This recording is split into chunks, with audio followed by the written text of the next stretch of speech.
Hi, welcome back to my channel. This is going to be another kind of just odd video. We are going to refill my water flavor packets for work while I talk. Today is Easter. Today is April 5th. And this is the first, I don't want to say it's the first holiday without my nephew, because we had plenty. The first holiday, really big holiday, was the 4th of July, and that was his favorite holiday. But this one, Easter, was the last holiday we got to celebrate with my nephew before he passed away. And today was just a really rough one, and we talked a lot about him today. And I want to talk about this video, or I want to talk about in this video, is that I realized like a few weeks ago, something like that, that I was really tired. Like, I was going to bed at like 6:37 because I was exhausted. Like, I couldn't get enough sleep. And as the weeks were going on, some things happened with my nephew's whole thing. I will say this, my nephew has been dead almost a year and doesn't have a headstone, because we were told that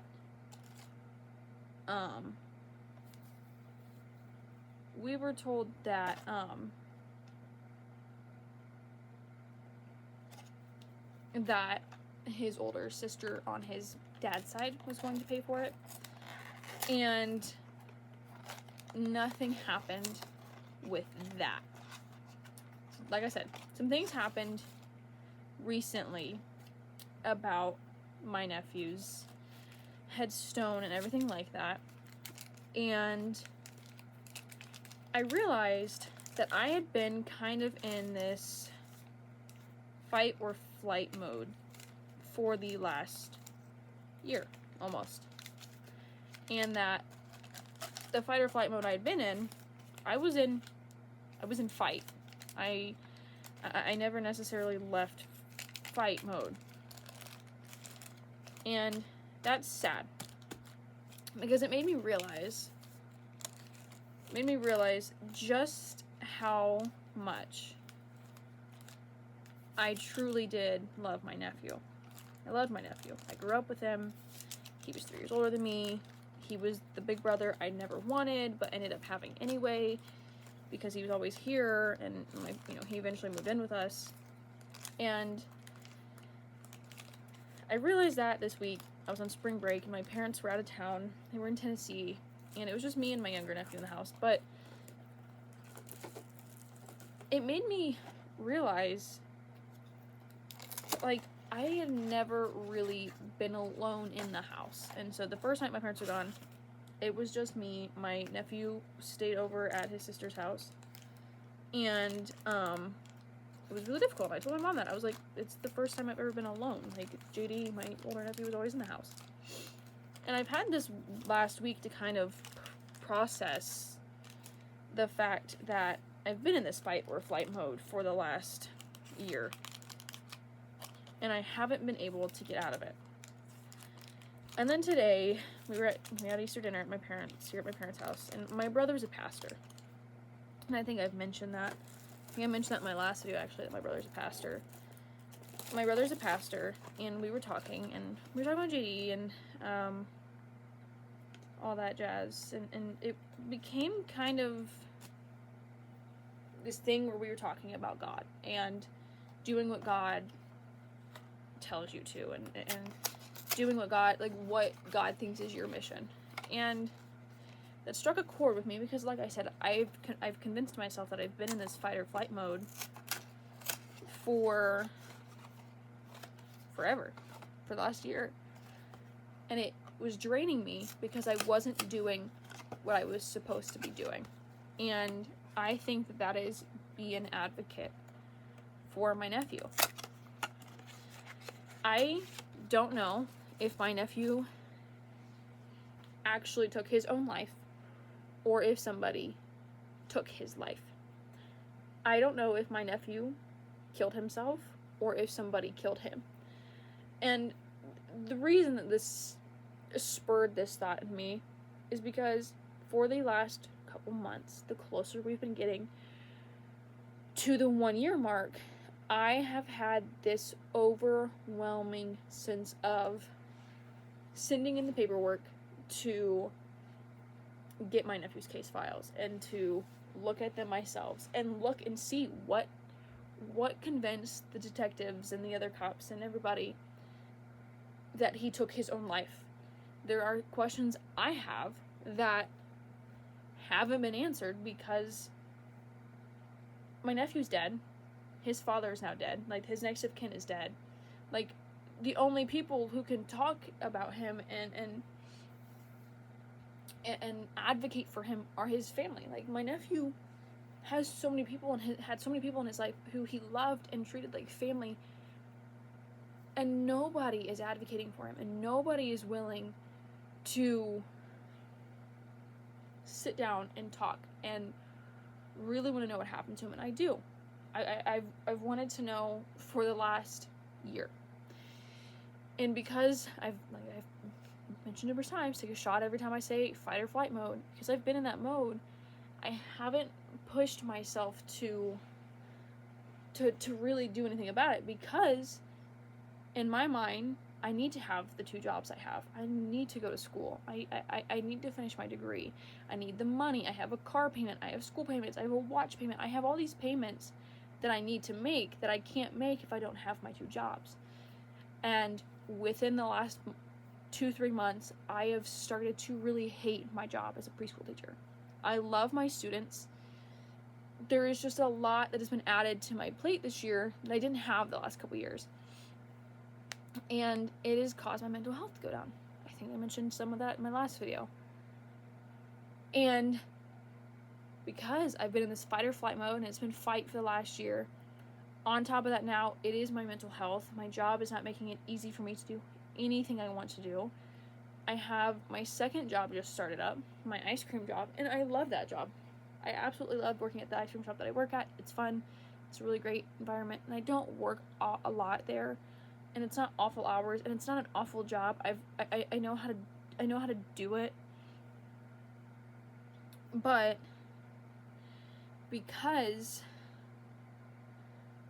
I've been in this fight or flight mode, and I've been wanting to fight, and I've been wanting to be an advocate for him, I've been thinking of that, and my brain has been thinking of ways, like, even in my sleep, I am thinking of ways that I can talk about him and that I can bring awareness to his case. If my nephew did indeed kill himself, I want to know how I missed the signs. I want to know how I didn't see it. I want to know how I didn't recognize it. I want to know why God had him do that, because I'm a firm believer in God. God knows your life story and where it's going to end. I'm going to be so mad at myself, but I'm also going to be really mad at my nephew, because why didn't you ask to talk to one of us? But then there's also this fact of, if somebody killed him, if my nephew got himself into something he couldn't get out of and somebody killed him, I'm going to be mad at him still. And I'm going to be mad at the detectives, and I'm going to be mad at everybody, because what do you mean you didn't find this out? I do not want my nephew to be another statistic on the suicide charts or the homicide charts. I want my nephew to have his justice. I want his name to be out there. It's not difficult. It's not difficult to do that for your loved ones. And we have platforms such as YouTube and Instagram and Facebook and Twitter or X and, all these places where you can advocate and you can put their voices out there and you can put their faces and their stories. And that is what I want to do for my nephew. And I feel like there's not a lot of people that were in his life that want to do that. And my brother mentioning that, God has a purpose for you, and if you're not doing what you feel like God is telling you to do, then you're not gonna be happy with what you're doing. And I think that's ironic, because I'm not happy with what I am doing. I am not happy being a preschool teacher. I love my students. I have a great bond with a lot of them. But I am not happy at all. I feel miserable knowing that I have to go back to work tomorrow. I've been off of a week, and I don't want to go back. Because I've had a week to really think about it. And when I say a week, I mean a week. I've had a week to think about it. And I know that if I go to my principal, my boss at the school, and I tell her I'm not happy here, it's not to do with the argument I had with the lead teacher a few weeks ago that caused a tiff, and then we had to go to the principal's office and talk it through. It's not about that. It's not about the students. It's about my mental health. And this is not a passion I love anymore. And I've been thinking that since August. I've been thinking of that since August. It's April. Like, I've been thinking about this literally all school year, okay?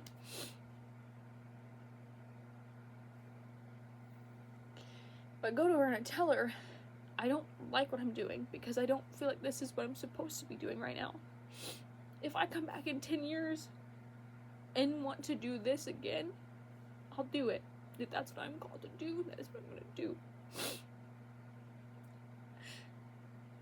I just don't know how to explain to her that for the last year, my nephew has been really heavy on my mind. I grew up with him. He was my big brother. I cannot fathom the idea that he took his own life because I knew him, because I grew up with him, and because he was such a firm believer of, if you kill yourself, you go to hell. And I just can't see that the boy I grew up with, whose mommy died when he was 17, and him being such a mommy's boy, that he put a gun to his head and he went, I'm never going to see my mom again. I'm going to spend eternity and never see my mother again. Like, I cannot fathom that he would do that. I just know that if I go to my principal, my boss, about this, and be like, I don't want to be here because this is what I feel like I'm supposed to be doing. It's something hard, and people probably don't understand that in my life. My brother said that tonight, and I just and now since he said that, it's been so heavy on my mind, and I almost want to text him and be like, what you said tonight really hit a nerve, because I started this channel 6 years ago to talk about true crime because I enjoy true crime content. I absorb a lot of true crime content. I mean, quite literally, I absorb a lot of it. Books, podcasts, YouTube videos. Any source of that I can absorb, I absorb it. And that sucks. That's my form of entertainment in a sense. But I started this channel to do that because I had watched people who did it. I love Bailey Sarian. I love Kendall Ray. Their videos, Kendall especially, really encouraged me to make this channel. And, you know, I love it. I love sitting down and I love talking to you guys. Sometimes it's just rambling videos like this. But at the same time, I would rather sit here talking about a true crime case, whether it be the one that I feel like my life has turned into, or somebody else's, and it can bring some kind of awareness to a case. I'm gonna do that. And that is what I feel like I should be doing. I don't feel like I should be doing, you know, working, getting up at 6 a.m., going to work at 7:45, and then from 7:45 to 3:15, be with 3, 4, and 5-year-olds all day, and get yelled and kicked and spit and bit because we allow that. Because parents allow that now. That's not what I want to do for 10, 15, 20 years. I want to do this. I want to bring awareness because there's probably a family out there right now in the same boat I am, thinking the same things I am of the why would they do it if they did do it? If somebody else did it, why did that person do it? I have questions that need to be answered. I do not want to go the rest of my life wondering what happened to my nephew, if he did it, if he didn't do it, why did somebody take his life, if somebody did take his life. Why was the last time I saw my nephew when he was drunk on a Wednesday? You know, like, the last things I remember saying to him were, you know, if you switched your socks from black to white, your feet wouldn't stink so bad, and I love you, and good night, I'll see you tomorrow. And then I didn't see him the next day, and then I didn't see him the next day, and then I never saw him again. You know what I mean? The next time I saw him, he was in a casket. That shouldn't be how my life goes. I shouldn't have been 21 watching my nephew be buried. You know what I mean? I shouldn't have to grow older than him. Like, I am 2 years away from being older than he was. And that is a terrifying thought. That I will grow older than him. That he'll never meet my kids. He'll never be at my wedding. He won't get to see me achieve these bigger dreams that I have because he's dead. And I know that these last couple of videos have been long. This video and the last video has been me rambling. There's no editing. There's no nothing. It's because I have these thoughts and they're racing all the time. And even when I'm working with my preschoolers, writing their name, I'm thinking in the back of my head of being like, okay, how do I go home and not do my schoolwork, but figure out ways that I can hire a private detective, or how do I get somebody to help me? And that's the sad thing, is I shouldn't have to, but nobody else is going to. And my brother said that, and it's been stuck in my head since. And I want to make this channel about what I made it for. I made it for the sole purpose of creating true crime content. I just didn't know that my life would veer into more of a realistic true crime content channel. And I think what also got me really thinking about this was a couple weeks ago. It was like a couple, I don't remember, it was mid to late March. I saw a video that Sarah Turney had shared. I've posted a video about the Alyssa Turney case. I have followed Sarah Turney for years now. I have followed that case. They recently started searching the deserts around where they think Alyssa could have went missing. And I saw a video and they were talking about searching. And it made me remember the day we found my nephew and how they had the search dog come out and how the search dog found my nephew and how that is the worst feeling I have ever had in my life, and I never want to experience that again because that is terrifying. But I also can not relate in the sense of she doesn't know where her sister is. She hasn't known for the last 20-some years where her sister is. My nephew was found within 30 minutes of the dog being here. That shouldn't be a thought in my head sometimes of like, my childhood home is kind of tainted in that sense of, well, they found my nephew and they had to bring the dog here and they had to come in, the handler to come in and get something of my nephew's. Like, I have those memories, and when I saw that they were searching for Alyssa and I remembered what it was like, I was like, I can't imagine what Sarah Turney feels because it's been 20-some years. And then I'm like, but I know just an inkling of what she feels like because I remember the dread and the fear that filled me when they showed up with the dogs. Like, that's a big thing. And that video made me realize, like, I don't want to be teaching for the rest of my life. I thought at one point that's what I wanted to do. That's what I chose to go to school for. And it's not what I want to do anymore. It's not even what I want to go to school for. And I'm just like, what I want to do is I want to sit and I want to talk about people because that's what I love to do. I love sitting here. I love talking to you guys. Whether there's 4 of you who actually watch this video or 1,000 of you that watch this video, I want to be able to tell somebody's story. And my brother was saying what he said tonight at dinner made me realize that, like, my nephew is just that first step of advocating for somebody, for somebody's family member. Some people don't have a lot of advocacy or a big enough voice or a big enough platform, and I sure as hell don't have a big platform. I don't have a big platform, but there is a part of me, a singular part of me, that loves what I do with my students, that I have shaped so many kids' lives, because some of those kids are in the same grade as my nieces. I will never forgive myself for leaving them in the school year. We have a month and a half left, and I'm like, I don't want to be there, because I don't love my job, and if I don't love my job, they're not getting the best version of Miss Sarah, and that sucks, because I have some kids that I am so proud of, and there's just this little sliver of me that that it's so sad to have the idea of leaving. And then there's a part of me that's going, but if you can help bring advocacy to crimes that might happen at some point in those kids' lives to someone they know, or someone they don't know, or someone they've heard of, or someone they're close to, or even themselves, if you can advocate for families who have had victims of any kind of crime,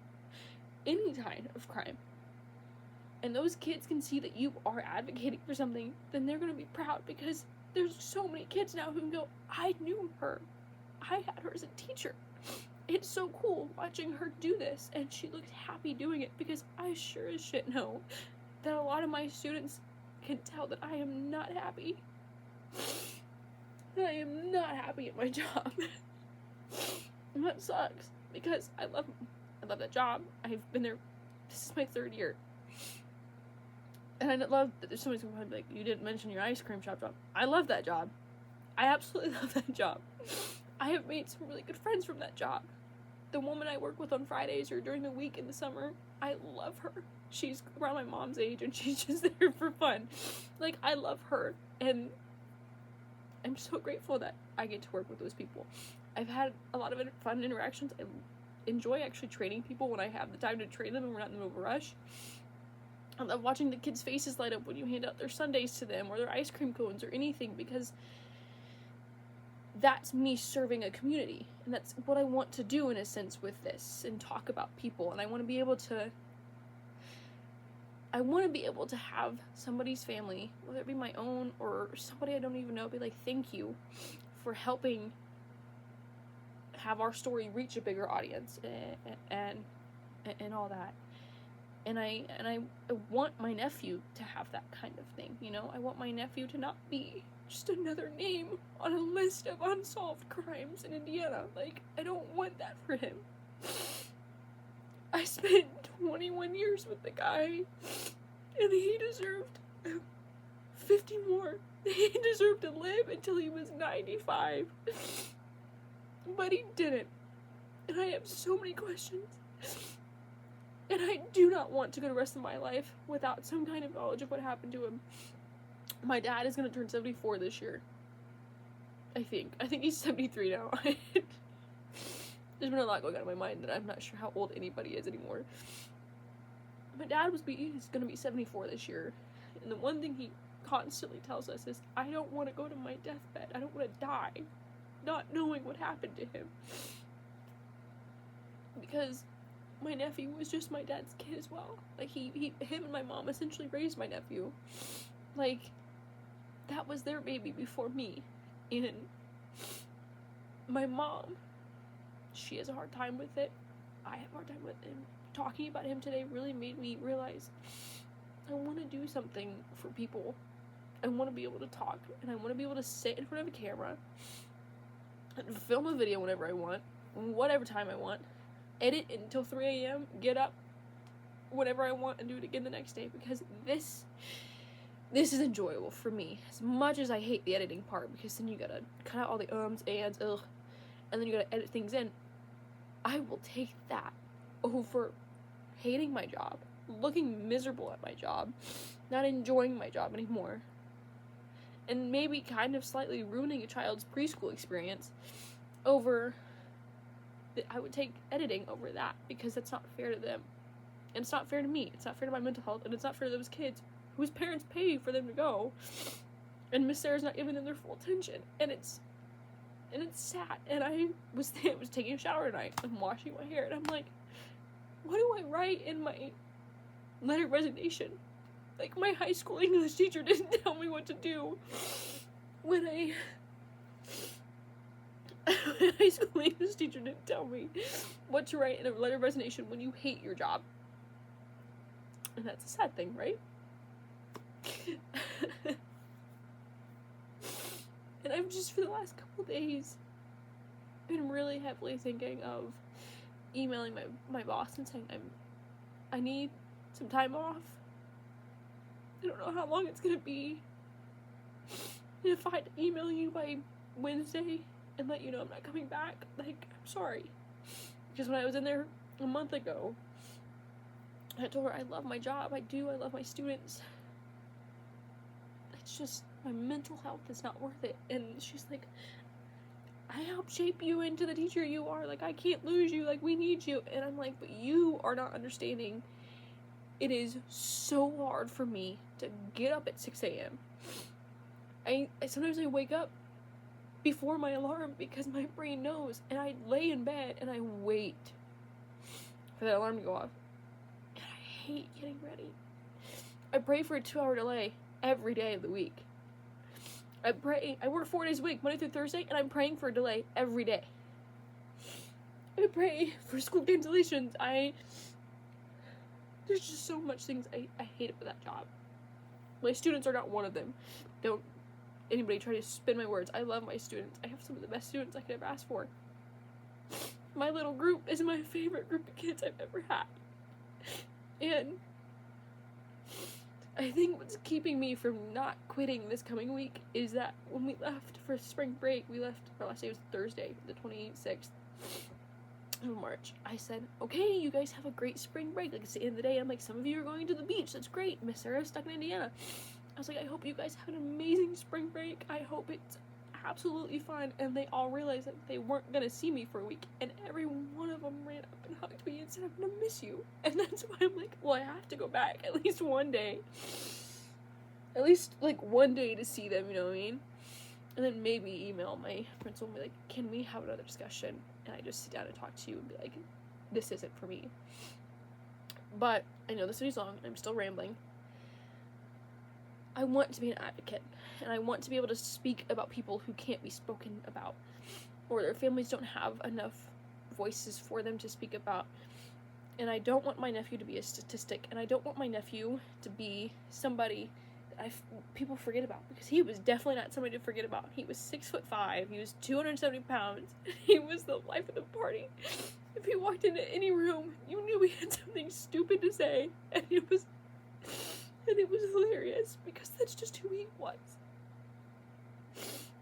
And it's been a rough week. My parents were gone, like I said. It was just me and my younger nephew. There were a couple times I was on the phone with my mom and dad, like, FaceTime me, and I'm like, if JD was here, and I'm catching myself, the longer he's gone, the more I want to talk about him, and I want to talk about him, and I want to be able to sit down, and I want to be able to talk about him, and I want to be able to, I just want to be able to talk about him, and keep his name very much alive. And so, like I said, I think in the last video, I want to document my journey of getting his case file, and the journey of finding out what actually happened to him. And as sad as that might be, and, you know, I want to ask for everything. I want the crime scene photos. I want the autopsy report. I want the pathology and the toxicology reports. I want everything. And that's a scary thought, because if I get the crime scene photos, it's going to be pictures of my nephew dead. Like, there's going to be pictures of how he was found. That's going to be a hard thing. I need the closure of what happened to him. And there's no closure for me. And I don't want to go 40 years not knowing what happened. Sarah Turney is a very strong woman for going as long as she has without any answers about where her sister is or what happened to Alyssa. I don't... I know that I'll probably end up 5, 10, 15, however many years fighting and battling and doing what I'm doing and what I want to do. And it's going to make me a stronger person. But my brother's words tonight were, do what the Lord you feel the Lord is telling you to do. And essentially that's what I feel like he's doing, is really pushing me towards this. And just to be a YouTuber. I don't want to be any other YouTuber. I don't want to be Mr. Beast. I don't want to be the dumbass YouTubers like that. I want to be somebody who is trying to make a difference and who actually can make slightly difference in somebody's life. Whether it's mine, whether it's somebody else's, whether it's yours watching this, whether it's an alien in outer space that just happens to see this video and go like, oh my god, I had a cousin that was murdered, like, let me reach out. If it's anything, I want to make the slightest difference in somebody's life. Just like some of my preschoolers will probably never remember my name until they see me in 40 years. And they go, oh my god, I had you as a preschool teacher. And they're like, I remember doing this with you. If I can, like, implement in one little kid's head that Miss Sarah taught them one little thing, it's, I want you to be who you want to be. Don't listen to what everybody's telling you to do. I want you to be you. And sometimes it's hard to be you. Miss Sarah had to take 22.5 years to realize that she didn't want to do what she was doing. I went to school for it. I went to college for it. I worked in it. I don't like it. I hate it. Don't be like me. Find something you love and do it. And this is what I love to do. I love sitting down and talking and talking about the cases. And I have a handful of cases that I need to film. I just haven't got the time now. It's both jobs. It's just really difficult to find time. Both jobs, I need to do that. Both jobs take a lot out of me. And that's just how it's always going to be in my life. But, yeah, this video is long. I'm sorry for all the rambling. I'm sorry that the last 2 videos have been really rambly. I promise I'm going to get back into what I was supposed to be doing last year, which was true crime videos. And then, life went downhill from there. And I promise I'm documenting the whole thing with my nephew. I'm going to document doing all the paperwork I need. I'm documenting every moment of interaction I have with the police department, the sheriff's department, whoever the fuck had his case. I'm going to document every moment of it because I want to show, like I said earlier, a realistic point of view of a family who just wants answers. And I know there's probably people and they're going, well, he just killed himself. Like, aren't you going to believe that? No, because like I mentioned, I grew up with him. 21 years, I knew him. And there's just a part of me that just finds it so hard to believe he took his own life. But at the same time, like I said, both of his parents are dead now.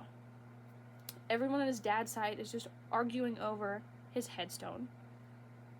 And then everybody on his mom's side, which is us, we just want to know what happened.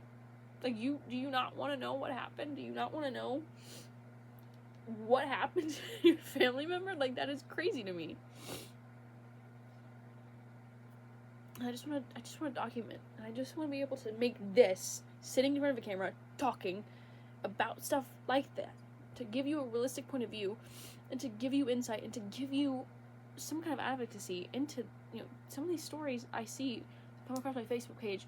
People are commenting, this is not being covered. Like, it should be covered by bigger people, or more people should cover it. I'm like, because there's so many cases, because there's so many big ones, Alyssa Attorney, or not Alyssa Attorney. I feel like hers is a mixed one, Lacey Peterson, Maura Murray, there's just so many that are so big, and people have so many conspiracy theories about them, that nobody takes the time to look for smaller ones that really need to be broadcasted and all that. But yeah, I just wanted to talk about my nephew and how I've been feeling. Fight or flight has been a big thing, like I mentioned, and then my brother's words tonight, and that really hit home. So if you got anything out of this video, just know that I am making some bigger life changes soon. Because I know that this is going to take a while to actually grow big enough that I can make money off of it, I applied for another job. And until I hear back from this other place, I'm not going to inform my boss that I'm currently at. When they reach out and they go, can we schedule some kind of, if that's what they do, schedule an interview, I'm going to go to my boss and be like, hey, I know that we talked about a couple of weeks ago, but I got some things I need to, it's big changes coming here, coming in my personal life, everywhere. Everything involving me, big changes. Moving soon, like, I've just got a whole lot of shit on my plate for 2026, which is what I probably said in 2025, and then nothing happened in 2025, but I do promise this next video. I shouldn't promise this, because I think I promised in the last video. Next video's gonna be true crime. I promise. Editing, all of it, will be back. Hopefully next video. If not, somebody call me out in the comments. Be like, you said, if you're still watching 35 minutes in. But thank you so much for watching. I hope you understood my rambling. And I hope to see you in the next video. Bye.